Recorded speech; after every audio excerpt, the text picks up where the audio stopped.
Alright guys, now let us continue where we left off. So in our last video we created navigations of the stack and all the tabs navigator, but now we want to remove our tabs or hide our tabs for particular screens, for the checkout screen and for the payment screen. Now let us see how we can do that. If you look over here in the tab screen, we can have options, as you can see, and over here we can say display, we can say tab styles, tab bar style, and inside of that we can put display as none.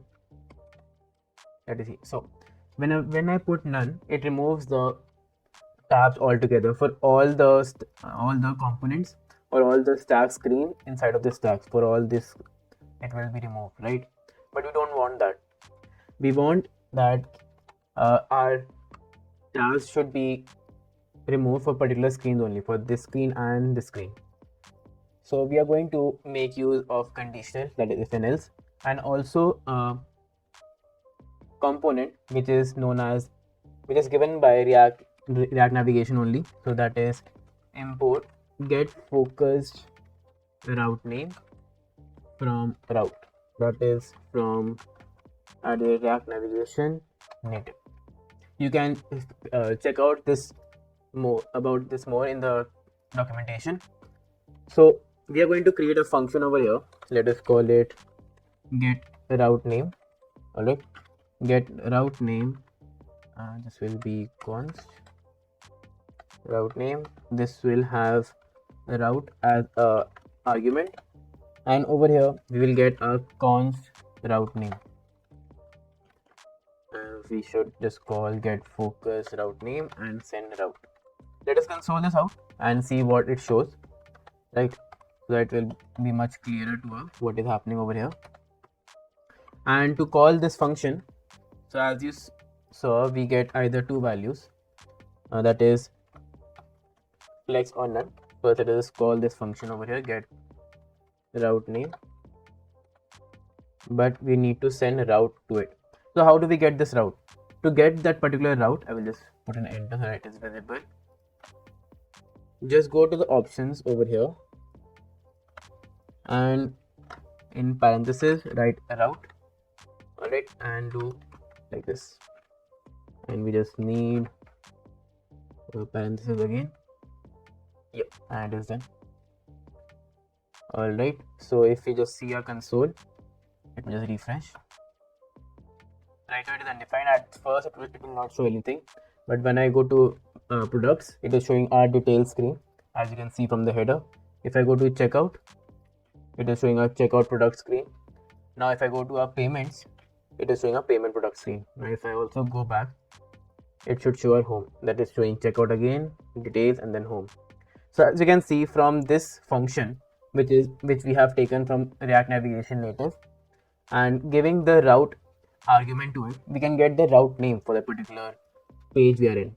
So using this, we can create a if statement, a condition, that when we want to show our display as none or flex, right? So let us do that now, and let me just have this console for the timing. So I want to hide my tabs whenever my route name contains checkout.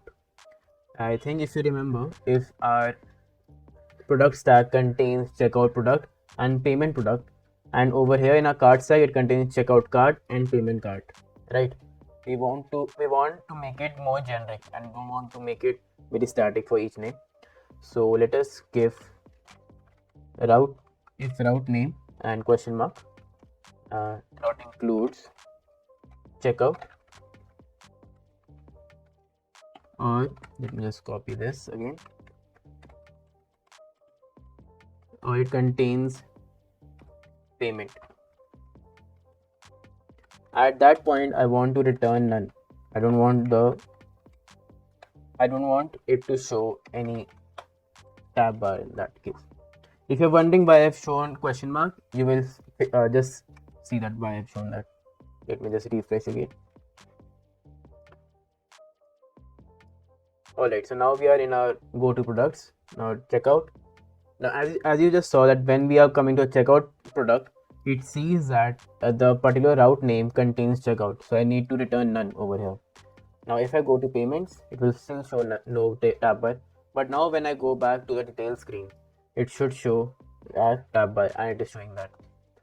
Now we want the same things, and yes, like this question mark, why is there? Let me just remove this and showcase you. So if you saw at the start, when we are starting our application, it is showing undefined, because when we just start our application, our route name has not been defined. It gets defined as we start moving around, right? It is not like home at the start only. That is why we need question mark over here. So question mark, what does it do? That if the value over here is, for example, null, for example, the value is null, for example, and even then you're trying to find whether it includes something or not, it will give you an error, and that is why your application will crash. But if I put a question mark over here, right, so it will directly say false over here, that this condition is false, it doesn't satisfy this condition, and it doesn't satisfy this condition, so automatically it will go to return flex. I hope you understand why I've written question mark over here. Now this is done, and we can copy this options over here to a cart tab also, because we need that particular functionality when we are using the cart tabs. So let us go to a cart. I don't think we have added the go to over here, so we can just check out over it again. All right, cool. Now let us change our tabs navigation to the custom tabs that you just saw in the video. Let us start with making our custom tab navigation. So this is just a quick demo of this is what we are going to build right now. So I will showcase you what all dependencies we need. So we need React Native vector icons to showcase these icons, as you can see over here. Alright, so just go over and install in your terminal this command, and then you will have to go to the documentation, and just if you're using Android, just copy this line and go to the Android app build.gradle. Fine. So let us go to that Android app build.gradle, and it is over here. Yep, and just paste it over here. And second one is the React Native animatable. Just download it through the console, through the terminal, and then we are ready to go and start with our coding. You can also find this icon reusable component in the boilerplate code. I've taken this from the net, and I think it is a great thing to make this React Native vector icons a reusable component. So I'm just passing the type of icon I want, either it's icon or font awesome, and the different names of the particular icons available in that particular set. So what this component does, it returns me that particular component with icons as a tag name and the name that I mentioned in it. So this is we are going to use in our app custom tab navigation.